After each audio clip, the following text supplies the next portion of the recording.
자, 앞 시간에 우리가 판매관리비 개정 과목 19가지를 한번 쭉 살펴봤습니다. 자, 이번에는 판매관리비까지는 영업이익을 산출하는데 비용으로 비용으로 차감되는 내용이죠. 판매관리비. 그래서 매출액에서 매출 원가를 차감한 것을 매출 총이익이라고 첫 번째 매출 총이익이 나오고 매출액에서 매출액이 100만 원이다. 그런데 그 상품을 사는데 들어가는 비용이 40만 원이었다. 그러면 우리 회사의 매출 총이익이라고 그래요. 매출 총이익. 이 매출 총이익은 얼마다? 60만 원이다. 이렇게 계산을 하죠. 매출 총이익 60만 원. 자, 그래서 여기 매출 총이익을 계산한 다음에 우리가 지금 배웠던 판매비와 관리비를 판관비라고 줄여서 써보겠습니다. 판매관리비 급여부터 시작을 해가지고 쭉 제일 판매관리비 중에서 아마 제일 큰 비용은 아무래도 급여일 거예요. 그죠? 급여. 그 다음으로는 임차료가 많이 나갈 수도 있습니다. 임차료. 그 월세 내는 거.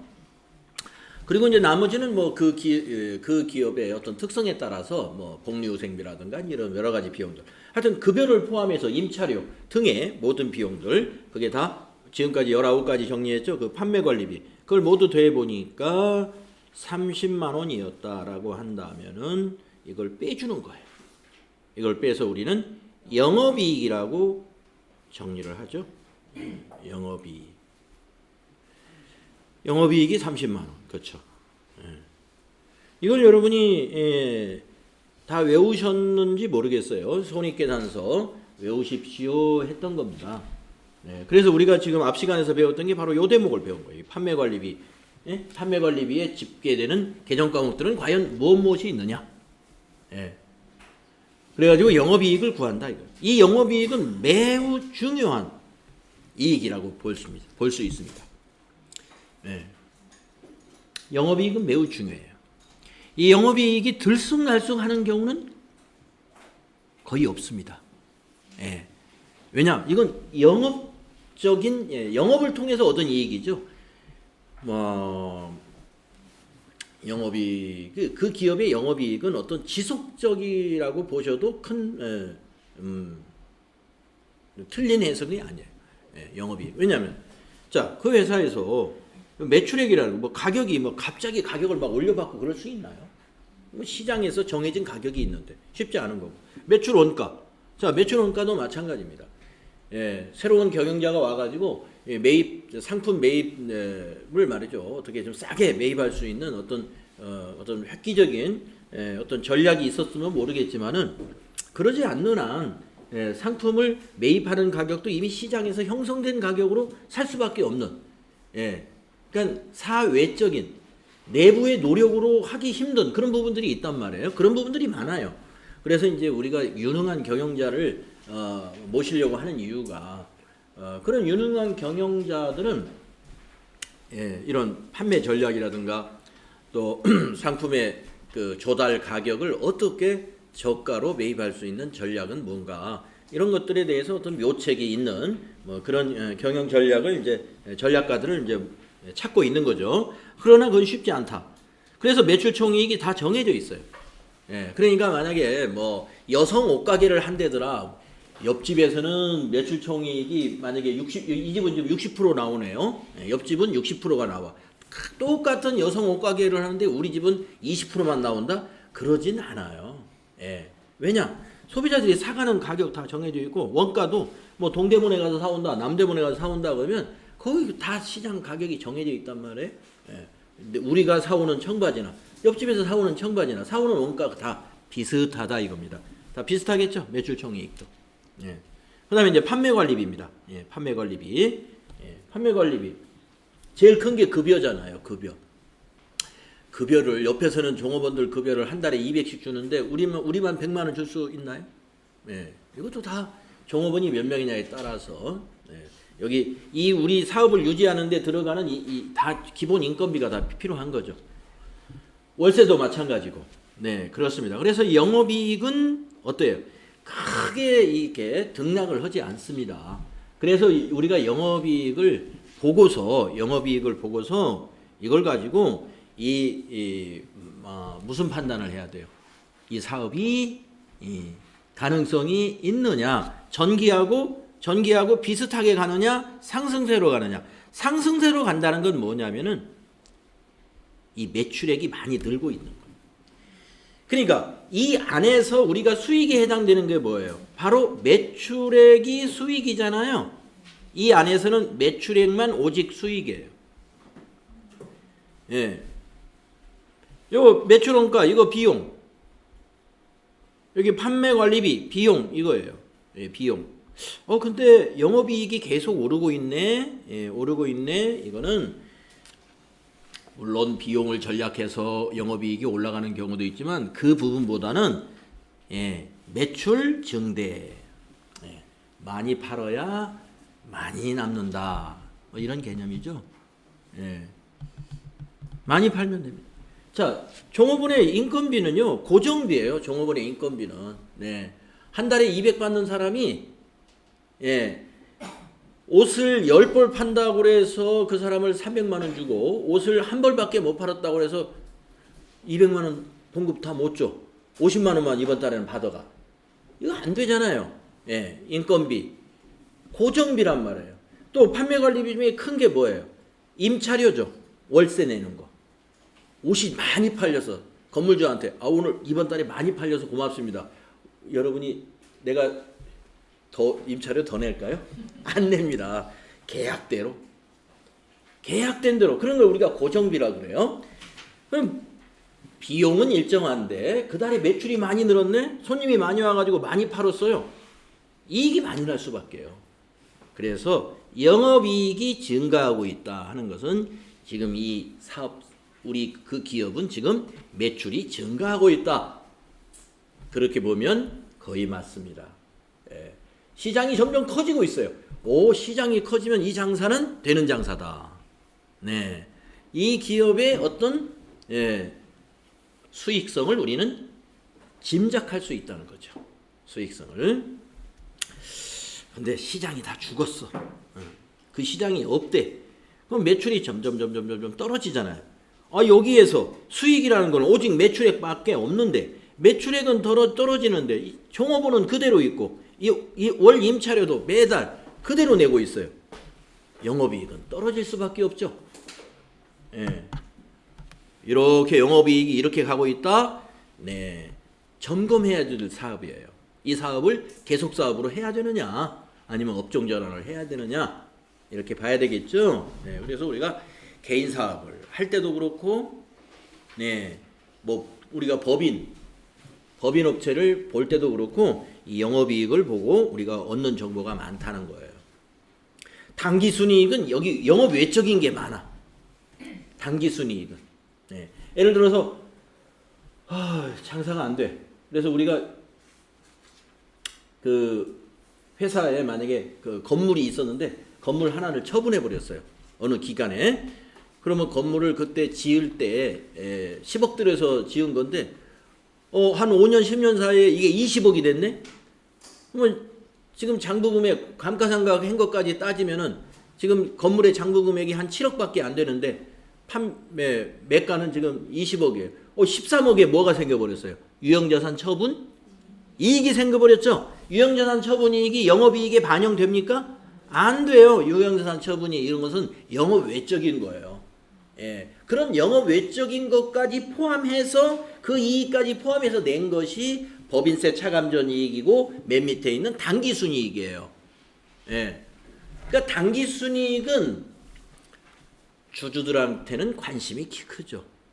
왜냐? 그 당기순이익 가지고 배당도 결정하는 거예요. 영업수익 가지고 영업이익 가지고 배당 결정하는 건 아니에요. 당기순이익 가지고 이제 배당 결정하는데 영업이익이 높으면 당기순이익도 덩달아서 높아질 수는 있습니다. 하지만 그런 유형자산 처분 이익이라든가 이런 것들이 반영된 것이기 때문에 밑에 당기순이익은 그런 걸 감안해서 봐야 돼요.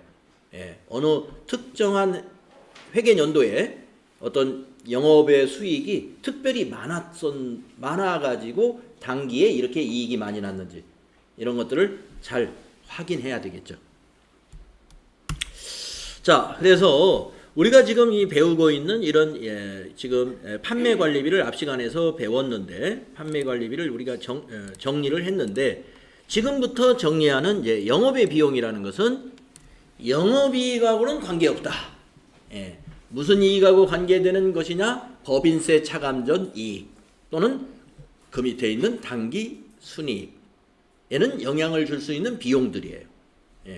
비용들. 자, 그래서 영업 외적인 비용을 한번 보도록 하겠습니다. 첫째, 이자 비용. 우리가 영업의 수익을 앞에 날 지난주에 할 때 영업의 수익의 1번으로 나온 게 이자 수익이었습니다. 이자 수익. 거기에 비교되는 개정 과목이죠. 이자 비용. 우리가 금융기관에서 돈을 빌리면은요, 이자를 지불해야 됩니다.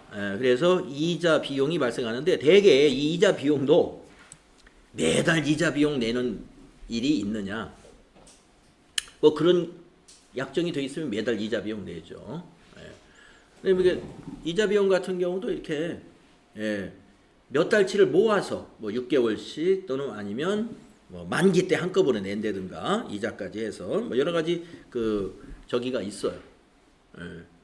그 계약 관계에 따라서 이자 비용을 인식하면 되는데 이자 비용도 다 그 결산 때 어떻게 해야 되냐면요.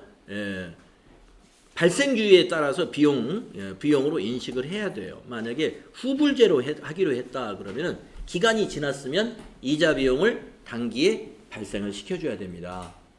근데 지급은 차기에 할 거예요. 그러나 기간이 지난 것은 단기의 이자 비용, 대변에는 미지급 비용. 이런 미지급 비용 여러분 부채 때 우리 공부했죠. 있을 수 있어요. 그때 결산 수정 분기에서도 이자 비용이 차변에 오는 그런 비용의 발생 결산을 할 수도 있습니다. 자, 아무튼 자금의 차입 대가로 지불하는 이자를 이자 비용, 영업의 비용에 해당이 되고요. 두 번째 외환 차손. 외환 차손은 우리 영업의 수익의 외환 차익. 여기서 이제 이건 뭐 차입금에 대한 것이면은 만약에 부채에 대한 것이면요. 그때도 우리가 부채로 했어요. 부채에 대한 것이면은 환율이 떨어지면은요. 부채는 환율이 떨어지면 외환 차익이 발생합니다. 그런데 외환 차손은 환율이 올라가면 외환 차손이 발생해요. 부채가. 근데 자산은 반대예요. 부채하고 자산에. 외화 자산 같은 경우는 외환 차손이 발생하려면 역시 그래서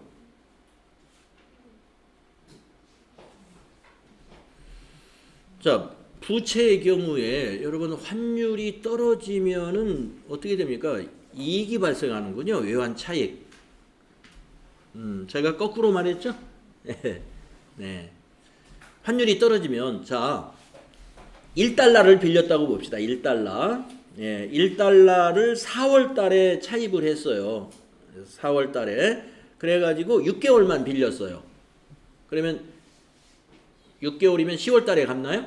네, 10월 달에 만기가 됐다고 봐요. 근데 갚을 때 그 1달러가 그 차입할 때는 1,000원이었는데 갚을 때 1달러당 1,200원이 됐어요. 그러면 우리가 1,200원이 나가는 거죠. 그럴 때 외환 차손이 발생하는 거예요. 환율이 올라갔을 때. 환율이 올라갔을 때. 근데 자산은 반대입니다. 자산은 환율이 외환 차손이 발생하려면 환율이 떨어졌을 때 외환 차손이 발생한다. 그래서 여러분 외환 차손은 우리가 실현된 손실이죠. 실현된 손실. 자, 그 다음에 그러니까 외환 차손은 제가 뭐 예제를 안 들은 이유는 앞에 영업의 수익을 할 때 제가 충분히 설명을 했기 때문에 그때 예제까지 들어서 했어요. 그 부분을 보시고 그 반대로 생각하시면 됩니다. 그다음에 기부금. 네. 기부금은 이제 그 여러분이 자칫하면은 기부금을 판매 관리비로 오해하시는 분들이 간혹 있기 때문에 이것이 시험에 많이 나올 수가 있습니다. 기부금을 판매 관리비에 더하지 마세요. 기부금은 판매 및 관리 활동이 아닙니다. 우리 회사는 관리 활동 차원에서 기부를 하는데 글쎄요. 기부금은 아무런 대가를 바라지 않고 금전이나 물건으로 기증하는 것입니다. 그래서 이걸 영업외 비용으로 봅니다. 기부금은 영업외적인 비용이다. 그러니까 뭔가를 바라고 기부를 했다. 그건 기부가 아니라 접대 성격이죠. 접대 성격. 기부금은 영업의 비용입니다. 그러니까 금전이라는 것은 이제 그 현금을 말하는 것이 되겠지만 물건이라는 것은 뭘까요? 우리 회사의 상품을 말하는 거예요. 우리 회사의 상품. 네. 우리 회사가 옷을 도소매하는 데다 그러면은 우리가 옷을 기부할 수 있잖아요. 우리 회사의 재고자산 중에서 일부를 기부를 한다는 이거예요. 그게 바로 물품의 기증, 즉 물품을 기부하는 경우. 그때는 어떻게 되느냐? 자, 차변의 기부금, 영업의 비용 발생, 대변의 물건이 우리 회사 상품이에요. 그러면 대변이 뭐가 갈까요? 상품, 그렇죠. 금전으로 줬어요. 그러면 대변이 현금, 그렇죠. 그렇게 갈 수 있다는 거예요. 차변은 기부금, 지금 하고 있는 비용은 전부 차변에서 발생하는 거죠. 자, 외화 환산 손실, 우리 영업의 수익의 외화 환산 이익을 여러분이 보시면 됩니다. 그 반대라고 보시면 돼요.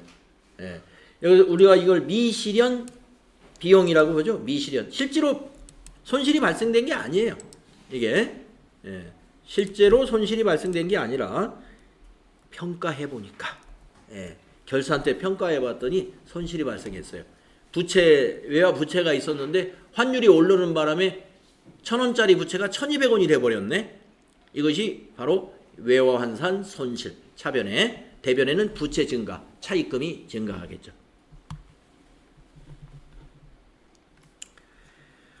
그 다음에 5번 매출채권 처분 손실. 매출채권 처분 손실. 네, 이게 뭐냐면은 할인입니다. 할인.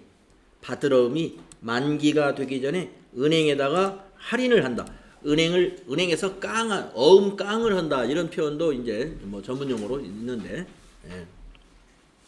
이게 바로 매출채권 처분 손실입니다. 만기 되기 전에 현금으로 바꾸려면은 500만 원짜리 받으러음, 즉 약속어음이 있다. 만기가 앞으로 한 달 남았어요. 한 달 남은 어음을 은행에다 갖다 주고 500만 원 다 달라고 할 수 있나요? 한 달치 이자는 빼고 줘야 될 게 아니에요. 그게 할인료예요. 그래서 그 할인료를 우리는 매출채권 처분 손실이라는 영업외 비용으로 본다는 거. 추심료는 수수료 비용으로 처리하면서 판매 관리비로 처리하죠. 추심료라는 것은 어음이 만기가 되어서 정상적으로 돈을 회수하는 데 들어간 비용이에요. 그거는 수수료 비용, 판매 관리비로 봅니다. 그런데 이거는 정상적으로 우리가 그 어음 돈을 현금화 시킨 것이 아니라 만기 되기 전에 매각을 해버린 거예요. 하기 때문에 이거는 정상적인 영업관리 업무가 아니라고 보는 거죠. 따라서 매출채권 처분 손실, 지금 영업의 비용에 포함된다는 걸 기억하십시오. 단기 매매증권 평가 손실. 단기 매매증권 평가 손실. 우리 단기 매매증권 배울 때 했고요. 또 평가 이익의 반대가 되겠습니다. 결산 때 취득금액보다 가격이 떨어지게 되면은 공정가치로 평가를 하죠. 단기 매매증권의 평가는 공정가치로 하는데 가격이 하락하면은 결산 때, 그래서 이거 결산 시 발생하는 거죠. 단기 매매증권 평가 손실. 또 단기 매매증권 처분 손실. 처분할 때 취득금액보다 싼 가격으로 처분하게 되면 단기 매매증권 처분 손실. 전부 영업의 비용입니다. 영업의 수익에 가면 이게 반대. 단기 매매조건 평가 이익은 영업의 수익에 있고 단기 매매조건 처분 이익도 영업의 수익에 있어요. 네. 자, 다음 페이지 넘어가 보시면 재해손실 8번 재해손실. 그래서 천재지변으로 일어난 손실들을 말하는 것입니다. 재해손실. 재해를 입었다. 그래서 여름철에 폭우라든가 태풍이라든가 그런 걸로 인해서 상품이 훼손이 되었다. 훼손된 금액만큼을 재해손실로 처리하면 됩니다. 예. 도둑을 맞았다. 이것도 재해손실로 볼 수 있어요. 그 다음에 9번째 유형자산 처분 손실. 네, 유형자산 처분에 관한 거죠. 예. 장부 금액보다 낮은 금액으로 처분하면 유형자산 처분 손실, 영업의 비용이 발생하고요. 장부 금액보다 높은 금액으로 처분하면 유형자산 처분이 이것은 영업의 수익에서 우리 공부했습니다. 예. 장부 금액보다 낮은 금액으로 처분할 때 유형자산 처분 손실이 발생하죠. 그 다음에 10번째 투자자산 처분 손실. 예. 투자자산 우리가 투자 부동산 같은 것을 말하죠. 예. 건물이나 토지를 업무에 사용할 목적이 아니라 투자 목적으로 취득을 했다가 그걸 처분했는데 오히려 가격이 떨어져 버렸어요.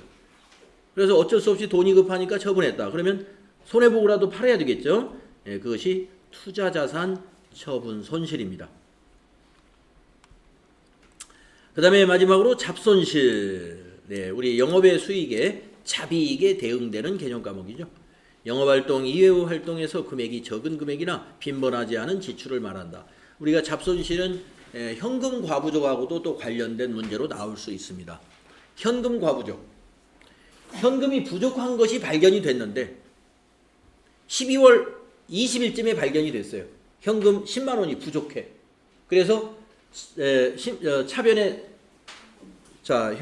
12월 20일 날 현금 10만 원이 부족한 것이 발견이 됐다. 그러면 12월 20일 날 이렇게 합니다. 차변이 현금 과부족 10만 원. 대변은 현금 10만 원. 이렇게 일단 회계 처리를 했어요. 근데 결산일을 맞이했습니다. 밑에 쓸 수가 없으니까 결산일은 여기다 한번 써볼게요. 12월 31일. 이 결산일에 우리가 뭐를 하냐면 이런 거 있죠. 임시계정. 현금 과부족과 같은 임시계정은 결산서에 나타나면 안 돼요. 그래서 우리는 이런 임시 계정을 어떻게 처리하냐면요. 대변에 현금 과부족 10만 원 해가지고 제로로 만들어 버려야 돼요. 근데 이 차변에 이걸 뭘로 처리하느냐, 이게 어디에 10만 원이 써야 됐는지 이걸 확인이 못했어요. 미확인. 결산일에 미확인되면 이게 잡손실을 여기다 넣는 거예요. 잡손실. 무슨 비용으로 썼는지 알 수가 없다. 잡손실 10만 원. 이럴 때도 잡손실이 나오고요. 출제 경향도 높아요. 이런 거. 잡손실 잡이익은 대개 이 현금 과부족하고 연결해가지고 문제를 내고 있다.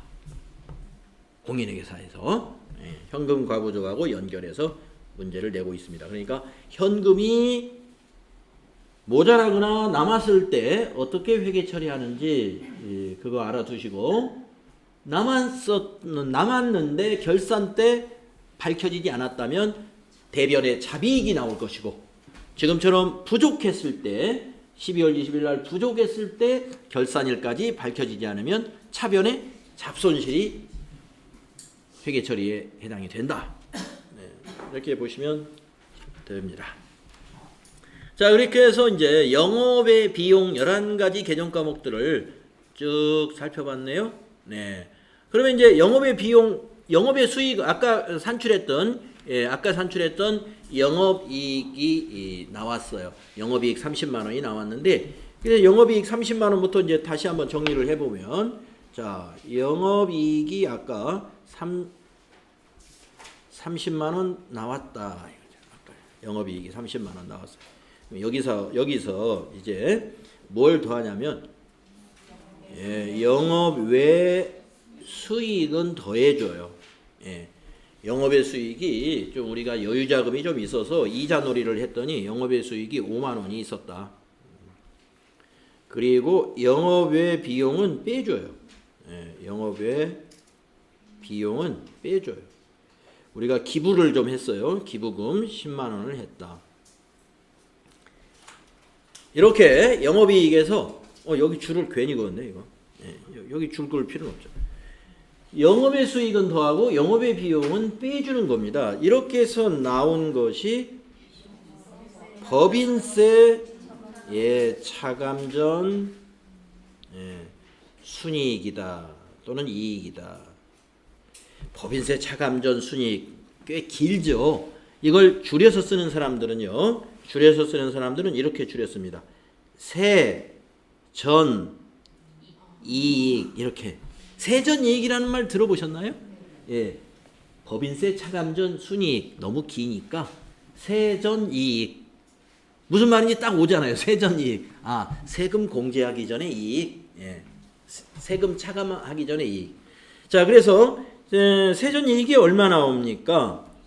네. 5만 원에서 35만 원에서 10만 원 빼니까 25만 원.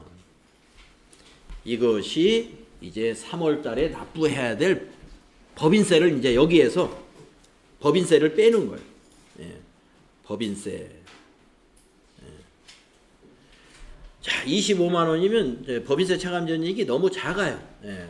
법인세를 안 받아요. 예. 영원. 법인세 차감전 이익, 순이익 25만 원 냈는데 그걸 세금을 부과하겠습니까? 예. 없어요. 세금 없어요. 예. 그러면 이제 이 25만 원이 그대로 당기 순이익이 되는 거예요. 예. 그런데 이런 회사도 있어요. 우리가 중간에 법인세를 냈는데, 예. 그러면 법인세가 여기서 마이너스, 이제 법인세 납부할 것이 있는 게 제로가 아니라 뭐 30만 원 우리 법인세 납부한 것이 있는데, 예. 그러면 5만 원 나중에 환급 받아야죠. 예. 왜냐하면 법인세라는 것이 꼭 1년에 한 번만 내는 게 아닙니다. 예. 법인세는 중간 애납 해서 중간에 고지서가 날라와요. 작년에 우리 법인이 얼마의 법인세를 납부했느냐를 가지고 만약에 법인세 1,000만 원을 납부한 법인이 있다. 그러면은 중간 애납 500만 원 중간에 고지서가 옵니다. 작년 기준으로. 왜냐하면 세금을 한꺼번에 내려면 그 시점이 현금 부담이 크죠. 나누어서 내면 현금 부담, 충격을 줄일 수 있죠. 그래서 중간에 한번 미리 내주는 거예요. 그것만이 법인세가 아니라 법인이 은행에 예금을 해서 받는 이자, 그 이자가 만기가 예금 만기되었을 때 또 은행에서 딱 세금을 떼고 통장에 입금을 시켜준단 말이에요. 그 세금 뗀 게 다 법인세예요. 법인이 내는 세금. 예. 그래서 그것도 중간에 내는 법인세. 그걸 이제 선납세금이라고 나중에 아니라 선납세금 배웠나요? 예, 배운 것 같기도 합니다. 선납세금. 예, 자산에 있는데 아마 책에 안 나왔을 것 같기도 해요. 예, 선납세금은 자산에 있습니다. 여기 지금 나오네. 법인세 비용 이제 해보겠습니다. 법인세 비용. 자, 이제 손익계산서의 비용 중에 맨 밑에 나오는 비용이 법인세예요. 네, 손익계산서의 비용 중에 지금 아까 영업의 수익은 더하고 영업의 비용은 뺐죠. 거기에 법인세 차감전 이익이 나왔죠. 그 밑에 마지막으로 법인세 비용. 자, 법인세 비용은 뭐냐? 회계기간에 납부하여야 할 법인세를 말한다. 납부해야 될 법인세. 그러면 납부해야 될 법인세는 어떻게 되느냐? 기중에 법인세 중간 애납, 중간 애정 납부라고 그래요. 중간 애납액과 이자 수익, 아까 말씀드렸죠? 이자 수익. 은행에다가 정기예금을 애탁을 해놓고 만기가 되면 이자를 받게 되는데 그때 은행이 원천징수를 해버려요. 네. 이자 다 주지는 않고 거기서 원천징수를 해버려요. 그 금액을 우리가 어떻게 회계 처리를 해주느냐. 원천징수 당한 거, 그 다음에 중간 애납한 거, 이 두 개를 선납세금이라는 자산으로 처리를 해 둡니다. 예. 그래서 선납세금으로 처리를 하는데 언제? 중간해납했을 때 아니면 원천징수 당했을 때 자산으로 그 계정과목은 선납세금이에요. 이렇게 회계 처리하는데 기말에는 법인세 비용으로 대체한다. 법인세 비용으로 대체하죠. 그리고 나머지만 이제 우리가 납부를 하면 되겠죠. 미리 냈으니까. 그래서 우리가 결산 수정분기에 이거 나오는 경우 많이 있어요. 선납세금을 법인세 비용으로 대체하는. 법인세 문제가 만약에 결산 수정분기에 나왔다. 그러면 무조건 여러분은 합잔에 가가지고 합계잔액시산표에 가서 선납세금 있는가 꼭 체크해야 됩니다.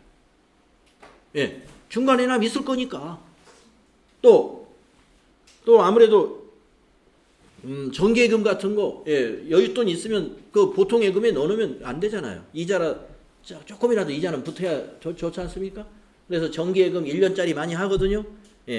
그러면 원천징수 당한 것도 있을 거예요. 그거 다 뭘로 처리했어요? 선납세금으로 처리해놨다 이겁니다. 그래서 법인세 비용으로 결산 때 이걸 법인세 비용 문제가 나오면 선납세금 있는지 조회해가지고 우리가 회계 처리를 해요. 어떻게 하느냐? 차변에 법인세 만약에 중간해납이나 원천징수한 것이 10만 원 있었다. 그러면 10만 원. 대변에는 선납세금 10만 원. 이런 식으로 결산 때 12월 31일 날 이렇게 법인세로 대체한다 이거예요. 법인세 비용으로 대체한다.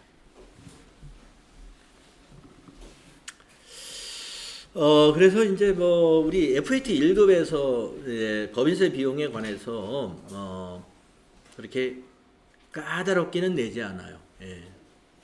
아주 간단한 개념. 그리고 결산 정리할 때 어떤 메뉴를 쓰느냐, 이 더존 프로그램의 어느 메뉴에서 그걸 하느냐 하는 정도만 알면 쉽게 할 수 있는 그런 수준으로 실제로 출제가 됩니다. 자, 그래서 우리가 이 교재가 수험서이긴 합니다만은 재무회계에 대한 이론을 이 FAT 1급을 준비하는 우리 수험생에게 이론적으로 재무회계에 대한 이론을 제시한 것은 여기까지가 끝입니다. 그래서 이제 항상 어떤 단원이 끝날 때마다 우리 합격을 위해서 합격 확신 문제를 풀고 가자 했듯이 374페이지부터 또 문제가 준비가 되어 있습니다. 문제를 풀러 가겠습니다.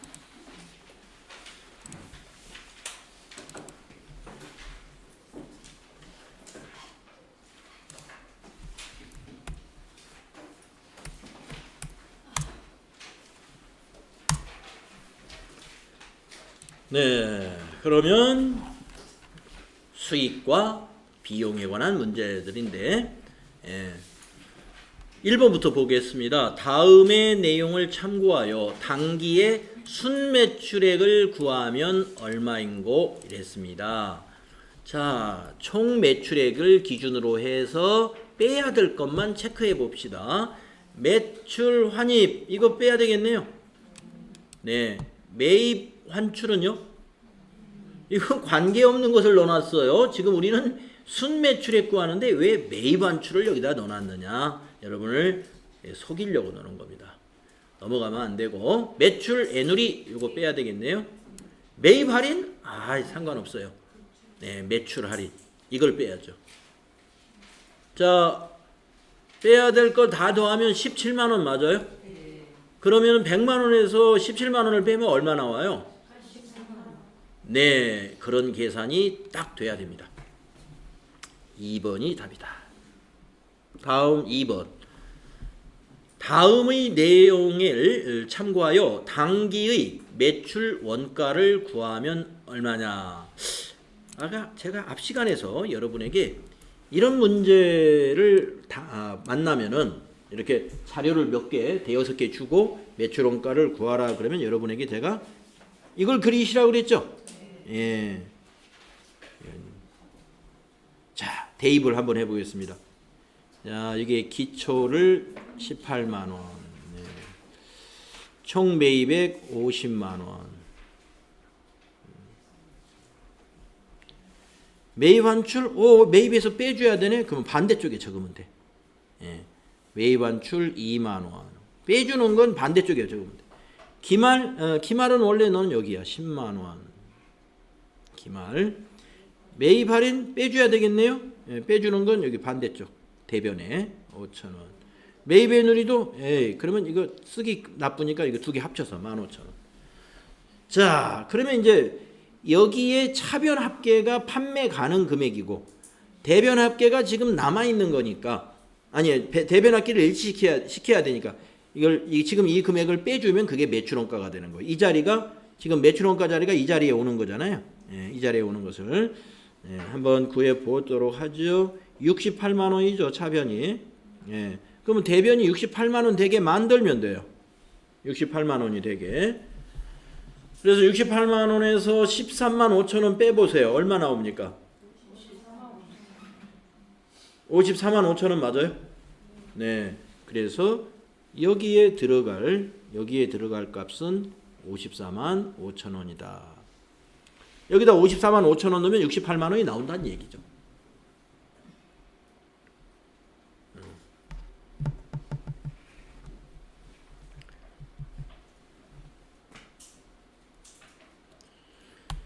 자, 그 다음에 3번 문제로 가보겠습니다. 다음 자료에 의해 매출 원가와 매출 총이익을 계산하면 얼마인고. 또 매출 원가 구하라고 그랬네. 그러면 또 T자. 예.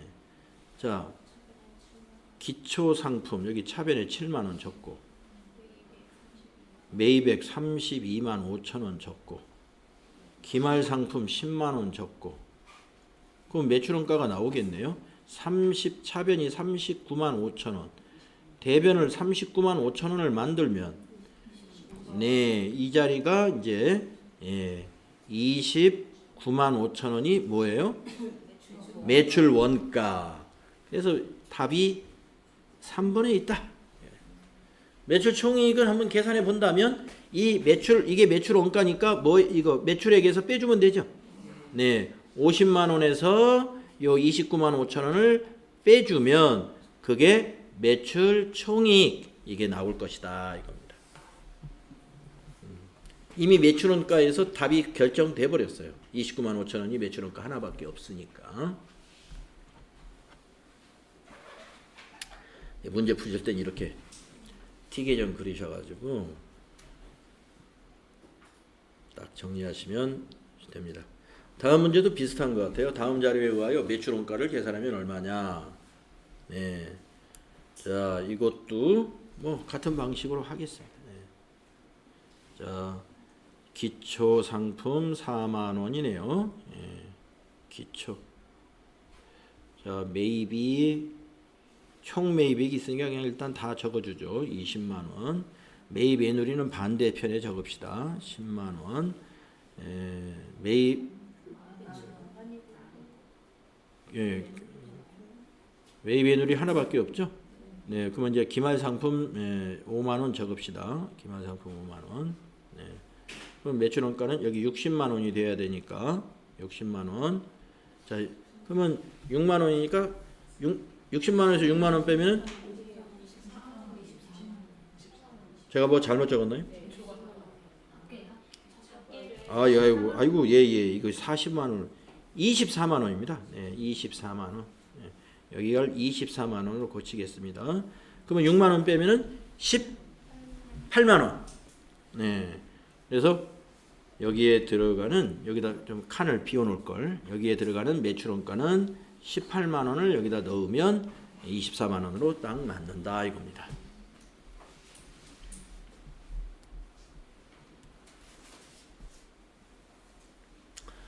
다음에 5번 문제 보겠습니다. 다음은 주식회사 한공의 상품 매출과 상품 매입에 관한 자료이다. 매출 총이익은 얼마인가? 예, 이건 기초는 없는데, 그러면 매출 총이익 이것도 한번 T자 그래서 해볼까요? 기초 없어요. 상품 매입 수량은 150개인데 개당 매입 원가가 100원이다. 근데 운반비도 들어갔네요. 운반비는 상품 매입 원가에 그렇죠. 포함해야 되죠. 자, 그러면 150개에다가 100원씩이었는데 15,000원인데 3,000원을 더하면 매입은 18,000원. 매입이 18,000원이네요. 자, 그러면 그다음에 상품 매출 수량이 100개. 개당 매출 단가는 200원에 했다. 매출 총이익을 구하라는 거군요. 매출 총이익. 매출 원가를 일단 알아야 되니까. 그러면 재고가 지금 몇 개 남았어요? 50개 남았죠? 예. 50개가 얼마짜리예요? 자, 아까 18,000원에 샀죠? 18,000원 나누기 150개 해봅시다. 한 개당 얼마인지. 120원이죠? 자, 여기 기말을 구할 때, 이게 지금 이게 매입 원가를, 매입 단가를 산출해 보겠습니다. 지금 18,000원에 매입한 거예요. 그래서 18,000원 나누기 여기 150개니까 150개로 나눠 보니까 한 개당 120원입니다. 단가가. 그래서 이 기말 재고 수량을 먼저 파악해야 되잖아요. 기말 재고가 150개 샀다가 100개를 매출했기 때문에 재고는 50개예요. 이 50개에다가 요 단가, 매입 단가를 곱한 게 기말 상품 재고액이다 이겁니다. 50개 곱하기 120원. 여러분 해보세요. 얼마 나옵니까? 50개 곱하기 120원 하면 얼마 나와요? 6,000원이죠. 그 6,000원이 기말 상품 재고액이에요. 네. 그러면 자, 차변합계 18,000원, 대변합계 18,000원 만든다 이거예요. 그래서 여기에 들어가는 것이 바로 매출 원가죠. 매출 원가는 12,000원이 원가입니다. 근데 여기서는 매출 원가 구하라는 게 이익 구하라는 거예요. 매출 총이익. 그러면 이 12,000원을 매출액하고 비교하면 되죠. 매출액은 100개를 팔았는데 얼마에 팔았어요? 200원씩 팔았죠. 그럼 얼마예요? 2만 원이 매출액이죠. 예, 우리는 매출액에서 바로 이 매출원가 12,000원을 빼준 것이 여기 나오는 매출 총이익이다 이겁니다. 그래서 매출 총이익은 8,000원. 예. 이렇게 산출하면 돼요.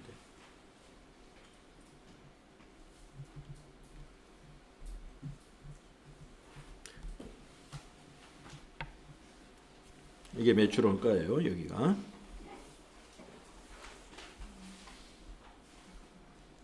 그래서 매출 총이익이라는 것은 매출액에서 마이너스 매출 원가다. 그래서 매출 원가는 여기서 구해졌고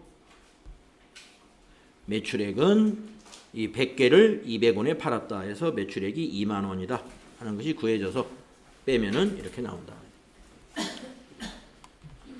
자, 그 다음에 6번 문제 보겠습니다. 다음 중 판매비와 관리비 항목이 아닌 것은 그랬는데 딱 보이네요. 예, 접대비. 예, 접대비는 영업의 비용이다 이거죠. 아니, 접대비 아니고 죄송합니다. 네네네. 그렇죠. 네, 이거 제가 기부금으로 착각을 했어요. 네. 가끔 이럴 수가 있어요. 네.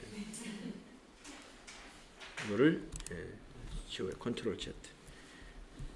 그렇죠. 개발비죠. 예, 여러분 개발비는 판매비와 관리비가 아니라 무형자산이죠. 무형자산. 예. 틀릴 뻔했어요. 접대비는 판매비와 관리비 맞습니다. 자, 경상연구비 이게 연구개발비라고 돼요. 경상연구비를 연구개발비. 우리가 이제 그 판매관리비 쪽에 개정 과목에서 나오진 않았었어요. 아까 정리할 때. 네. 그러나 연구개발비 또는 경상연구비도 판매관리비에 해당이 된다 하는 거 알아두십시오. 자, 개발비는 무형자산입니다. 다음에 7번 단기의 지출 관련 자료가 다음과 같을 때 판매비와 관리비는 얼마냐? 네, 판매비와 관리비만 체크하면 된다는 거죠. 네, 한번 체크해 봅시다. 매입시 운반비 아니다. 직원과 함께, 거래처 직원과 함께 식사? 예, 이거는 판매관리비인가요? 예, 접대비니까 판매관리비. 상품의 화재보험료? 예, 판매관리비. 보험료죠, 이게. 은행 차입금에 대한 이자? 영업의 비용이죠. 이자 비용은 영업의 비용. 따라서 10만 원하고 7만 원만 판매비와 관리비에 해당이 됩니다. 1번이 답이다. 다음에 8번으로 가보면요. 다음 자료에 의하여 영업이익을 구하면 얼마이냐. 자, 영업이익이라는 것은 우선 매출액에서 매출원가 빼고 급여하고 빼야 되겠네요. 예, 판매관리비까지 빼야 되니까. 이자 비용만 빼서는 안 되죠. 예, 이자 비용을 빼서는 안 되죠. 그래서 자, 1,000만 원에서 얼마를 빼요? 600을 빼면 영업이익이 되겠습니다. 그럼 얼마입니까? 예, 400이 영업이익입니다. 예, 그러면 제가 한번 문제를 한번 내볼게요. 장선경 씨, 매출 총이익은 얼마입니까? 매출 총이익. 600. 네, 그렇죠. 예, 매출 총이익은 600이다. 예, 매출액에서 매출 원가를 뺀 게 매출 총이익이니까 영업이익은 400이고 법인세 차감전 이익은 300이고. 예. 다음에 9번 문제로 가보겠습니다. 상품 매매업을 영위하는 주식회사 한공의 자료가 다음과 같은 경우 영업이익은 얼마요? 이랬습니다. 영업이익은 위에 문제하고 똑같네요. 매출액에서 매출원가 빼고 그 다음에 판매관리비 빼고 뭐 비슷한 걸 빼네요. 자, 10만 원에서 얼마 빼면 될까요? 예, 7만 원만 빼면 되겠습니다. 그래서 여기서는 영업이익은 3만 원. 예, 10번. 다음은 주식회사 한공. 예, 2019년 수익 비용과 관련된 자료이다. 그래서 뭐 여러 가지 자료를 주었습니다. 8가지 자료를. 자, 주식회사 한공의 2019년 영업 손익을 계산하면 얼마냐? 영업 손익이라는 것은요, 영업이익과 영업 손실. 예, 그러니까 영업이익이 얼마냐를 구한다고 생각하면 돼요. 영업 손실도 있을 수 있으니까 손익이라는 표현을 했습니다. 자, 그러면 여기서 우리는 일단 매출액을 한번 찾아보겠습니다. 예, 매출액이 여기 있네요. 여기서 어디까지 빼야 되느냐? 뺄 것만 한번 체크를 한번 해보겠습니다. 매출원가 빼야 되죠? 네, 요거 빼주고 그 다음에 매입액 빼야 되나요? 아니죠. 매입액은 판매비 매출 원가에 이미 다 포함된 거예요. 매입액은. 자, 급여는요? 빼야 되죠. 광고 선점비는요? 예. 복리후생비는요? 예. 이자 비용은요? 아, 이거 빼면 안 됩니다. 이자 수익은요? 예. 그래서 예, 매출 원가하고 판매 관리비만 골라서 빼주면 돼요. 예, 숫자가 좀 많으니까 잘 빼봅시다.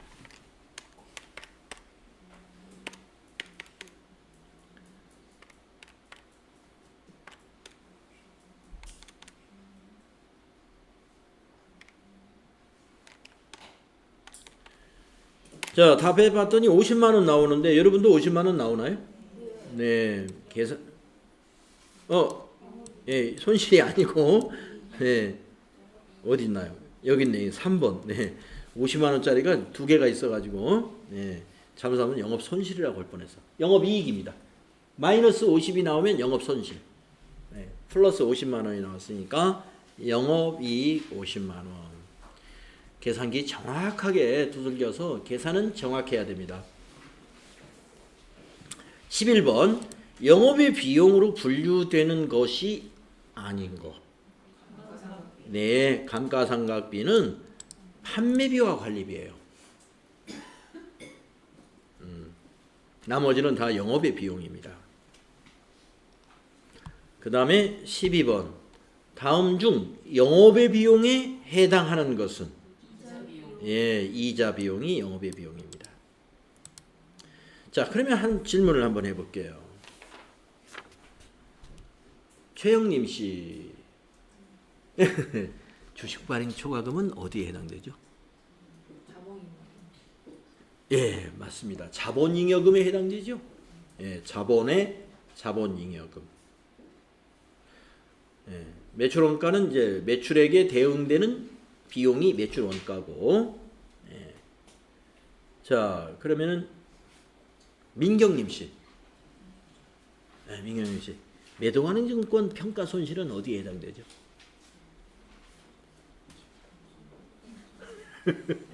어? 어디 비용은 아닌가요? 비용인가요? 어? 비용은 비용이에요? 매도 가능 증권 평가 손실 아니 비용이 아니다. 그럼 어디로 가죠? 비용이 아닌 평가 손익은 어디로 간다? 자본의 기타 포괄 손익 누계액에 해당이 된다. 네. 여러분 비용이 아닌 평가 손실이 있어요. 평가 손익. 예, 비용이 아닌 평가 손익, 매도 가능 증권 평가 손익 또는 해외 자산 평가 손익 이런 것들. 그래서 기타 포괄 손익 누계액이라는 자본에 해당이 되죠. 매도 가능 증권 평가 손실 자본입니다. 자본의 기타 포괄 손익 누계액에 해당이 된다. 비용 아니에요. 자, 그 다음에 13번. 다음은 도매업을 영위하는 주식회사 한공이라는 회사의 경영성과에 대한 대화이다. 가에 해당하는 개정 과목으로 알맞은 것은 이랬네요. 전기 대비 영업이익은 감소하였는데 당기순이익이 증가한 원인이 무엇인가요? 영업이익은 떨어졌는데 당기순이익이 증가했대네요.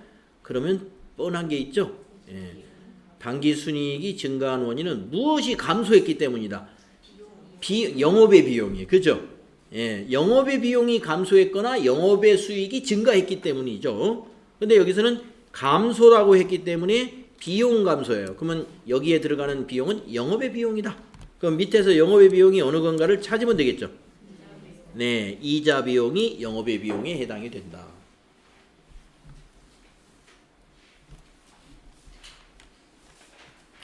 그 다음에 14번. 다음의 내용에서 기억 니은에 해당하는 내용으로 알맞은 것은 이랬습니다.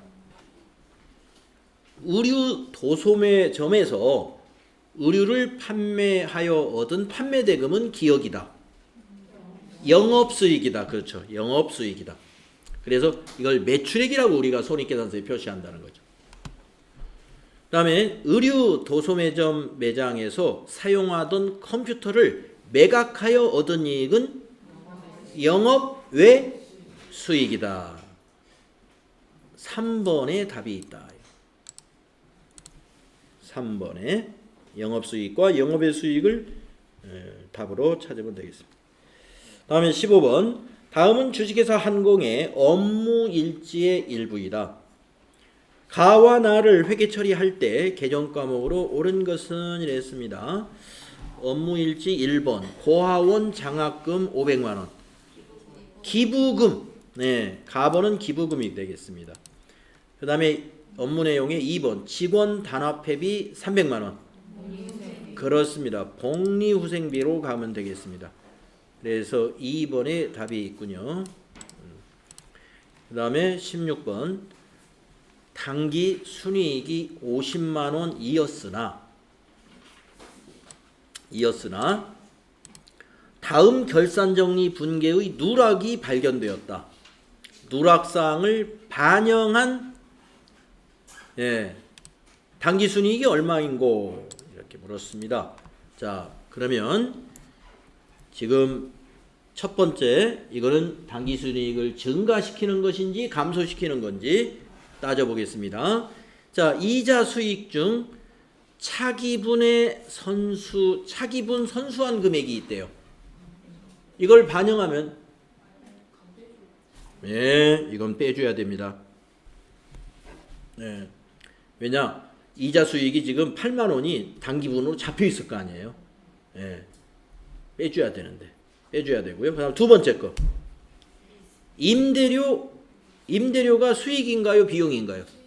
수익입니다. 임차료는 비용이고 임대료는 수익입니다.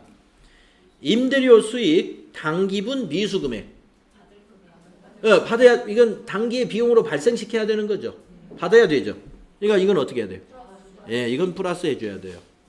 자, 빼는 것이 8만 원, 더하는 게 5만 원이니까 이걸 퉁치면은 마이너스 3만 원이 되죠.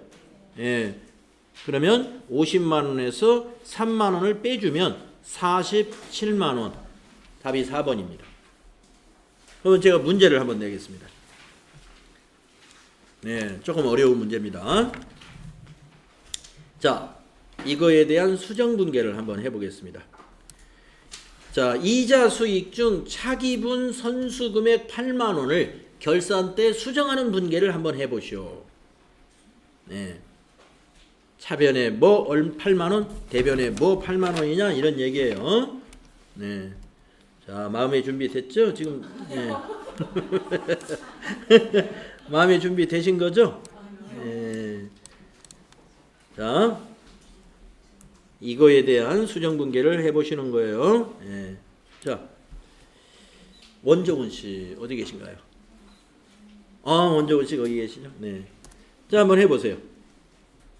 이자 수익 중 차기분 선수금액 8만 원을 결산 때 12월 31일 결산 수정 분계 한번 해봅시다.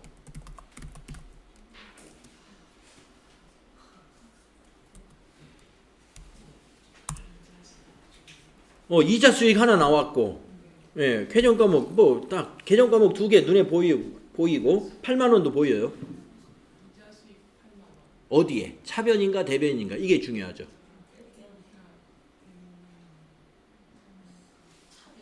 그렇죠.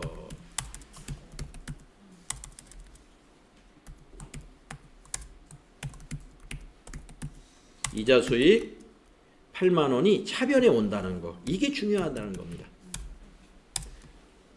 대변은 선수금? 선수 수익. 예. 선수 수익. 그래서 이거는 수익 빼주잖아요. 수익 소멸. 결산 때. 그래서 아까 마이너스 8만 원이라고 한 거예요. 단기 순이익에 8만 원. 수익을 소멸시켜주는 이 처리를 해줘야 된다는 거죠. 대변의 선수 수익은 뭐예요? 부채 증가. 우리 선수 수익, 선수금과 선수 수익이라고 유동부채 공부할 때 공부했어요. 근데 오늘쯤 되면 다 까먹습니다. 이게 앞으로 여러분을 그때 제가 얘기하면서 이거 수익과 발생해서 이거 굉장히 중요한데 이게 잘 이해가 안 갈 수가 있는 부분이다. 예. 그러나 우리 FAT 1급을 합격할 목표를 가진 분들은 이 고비는 넘겨야 된다. 네. FAT 2급은요 이런 문제는 안 나와요. 정말 기초적인 것만 나와요. 네.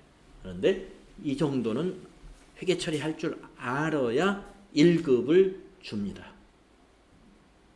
네. 차변 대변 헷갈려서도 절대 안 돼요. 왜냐? 자, 선수한 이자가 있다. 차기분을 이건 부채구나. 이거 딱 느낌이 와야 돼요. 응? 차기분의 이익을 미리 받았어. 이건 차기의 이익 수익이어야 되는데 미리 받았어. 그러면 미리 받은 건 선수금이다. 선수금은 계약금만 선수금이 되는 거예요. 예. 미리 받은 수익이잖아요. 이자. 그러니까 선수 수익. 예. 선수금하고 선수 수익 계정 과목 구분해야 돼요. 그래서 대변이 선수금이 아니라 선수 수익. 부채 증가이고 이 미리 받은 이자 수익 이거 받았을 때 이전에 12월 30일 이전에 며칠 날인지는 모르겠지만 몇 월 달에 8만 원보다 더 큰 금액을 받았을까요? 8만 원만 딱 받았을까요? 더 큰 금액을 받았겠죠. 여기 그러니까 이자 수익 중이라는 말을 했잖아요. 예, 그러니까 이 앞에서 12월 31일 이전에 아마 이자 수익이 20만 원이 있었는지 30만 원이 있었는데 그 중에 8만 원은 차기분이었다는 거예요. 네. 그 말입니다. 이게 이자 수익 중 차기분. 그러니까 이 전에 결산일 전에 이자 수익이 있었어요. 그래서 이자 수익 있는 날은 이자 수익을 차변에 기록했겠어요? 대변에 기록했겠어요? 그렇죠. 대변에 뭐 20인지 30인지를 대변에 수익 발생을 시켜놨을 거란 말이죠. 근데 결산 때 이거 차기분 건에 그걸 정리해가지고 차변에다가 기록을 해서 수익을 소멸시키는 이 수정분계를 우리가 했다는 거예요. 그래서 당기순이익은 이거를 당기순이익에서는 이게 수익의 소멸이니까 감소 효과가 있는 것이다. 감소에 영향을 준다. 자, 그래서 분계까지 꼭 해봐야 돼요. 그 다음에 자, 두 번째 거 임대료 당기분 미수액이 있대요. 예, 임대료를 후불로 받기로 했는데 12월 달 임대료는 기간은 지났지만 다음 달 10일 내년 1월 10일 날 받을 거예요. 그러나 기간은 우리가 이미 이번 기회에 12월 달 다 건물 빌려줬기 때문에 우리는 임대료를 수익으로 인식해야 됩니다. 마음의 준비가 됐죠? 이혜원 씨가 한번 해보죠. 이혜원 씨. 네. 예. 임대료 5만 원. 네. 네. 미수금? 미수수익? 근데 좀 이상하지 않나요? 이렇게 쓰다 보면? 아니 임대료가 수익인데 이것도 수익 소멸이에요? 그러면 저 아까는 우리가 이거는 저 마이너스 요인이고 밑에 건 플러스 요인이다 이렇게 해서 결론을 마이너스 3만 원이다 이런 결론을 냈었는데 이렇게 되면 이거 임대료 수익 소멸인데 이것도 그러면 마이너스 요인이라는 얘기인데 차대변이 바뀌었어요. 네? 차대변이 이런 일이 있으면 안 된다는 겁니다. 네? 이런 일이 있으면 안 돼요.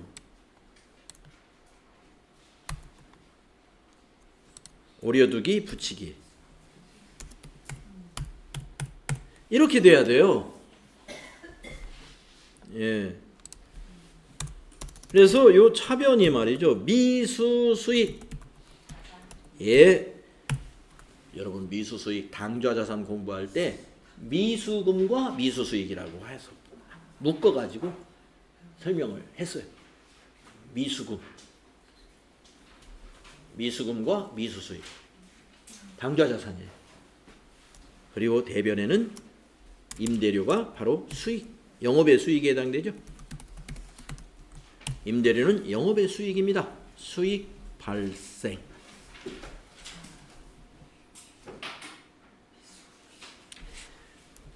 그래서 우리가 아까 요 8만 원은 수익이 소멸됐기 때문에 이건 마이너스 8만 원입니다라고 아까 정리를 했었고 여기 두 번째 거에서는 임대료가 수익이 발생했기 때문에 이거는 플러스 5만 원입니다라고 아까 결론을 해서 이걸 퉁치면은 마이너스 3만 원입니다. 따라서 현재 당기순이익이 50만 원이면은 50만 원에서 마이너스 3만 원을 빼니까 47만 원이 답입니다. 이렇게 우리가 아까 결론을 냈던 거죠. 그래서 이 결론을 뒷받침하는 회계처리 요거 꼭 할 줄 알아야 됩니다. 네. 근데 이게 이제 이걸 일단 이해하고 그다음에 개정 과목을 인식해서 이렇게 회계 처리하는 거 저는 쉽다고 보지는 않아요. 여러분이 회계를 처음 공부하시는 분들 입장에서 절대로 이게 쉽게 이해가 가거나 이게 바로 인식하기가 쉽지 않아요. 그래서 제가 그러잖아요. 혼자 한번 해보고 그래도 또 헷갈렸다. 또 질문하고 질문해서 계속 설명을 드려야 돼요. 계속 설명. 야, 질문하기도 너무 미안한 것 같아. 그러면 혼자 어떻게 질문할 방법이 없을까? 여러분이 회계가 얼마나 인기가 있는지 알아요? 회계 강의가 인터넷에 미수수익 또는 선수수익 네이버 검색 한번 해보세요. 지식인 이런 곳에 여러분처럼 공부하는 분들이 고민하는 친구들이 굉장히 많습니다. 막 질문해 놨어요. 그럼 거기 답변을 제가 한 게 아니라 많은 사람들이 친절하게 답변을 다 써놨습니다. 그렇게 해서 공부하실 수 있어요. 그래서 선수수익, 미수수익, 그래서 뭐 선자 돌림 2개, 선수수익, 선급비용. 선수수익은 부채고 선급비용은 자산입니다. 또 미자 돌림의 2개, 미수수익, 미지급비용. 미수수익은 자산이요, 미지급비용은 부채입니다. 막 헷갈리죠? 네. 미자 돌림 2개 맞긴 맞는데, 어느 게 자산이고 어느 게 부채야? 네. 미지급했으니까 부채죠. 미지급 비용. 미수수익 받을 걸 안 받았으니까 자산이죠. 예. 그렇게 해서 자꾸 정리했다가 털어보고 해보셔야 돼요. 선수수익 미리 받았네? 선수금 같은 거네? 그러니까 선수금 같은 거예요. 그래서 부채죠. 선수금도 계약금을 받으면 부채잖아요. 선수수익도 미리 받은 수익이니까 부채라는 거죠. 그러면 선자 돌림에 아까 선급비용이라는 거 하나 있었죠. 선급비용? 뒤에가 비용인데 선급? 비용을 미리 줬다? 자산이라는 거죠. 네, 비용을 미리 준 건 자산이에요. 그 비용 지급한 것만큼 우리가 누려야 되잖아요. 그만큼 우리가 경제적 효익을 누려야 되잖아요. 네? 비용을 지급했다. 그 대표적인 게 보험료예요. 선급비용이. 내가 보험을 만약에 5월 1일 날 가입을 했다. 1년치. 그러면 5월 1일 날부터 차기 4월 말일까지죠. 그러면 내가 그 보험 혜택의 효익을 언제까지 누릴 수 있어요? 내년 4월 말까지 누리는 거죠.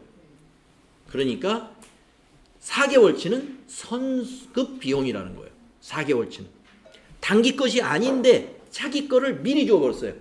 그것은 선급 비용, 그건 자산이다. 어느 시점에서 이런 걸 판단해요? 12월 31일 결산일 시점에서 이게 판단이 일어나는 거예요. 결산일 기준으로 몇 달치가 선급 비용이냐, 아니면 몇 달치가 선수수익이냐, 이런 것들을 따져서 선수수익은 부채요, 미리 지급한 비용은 자산이다 이겁니다.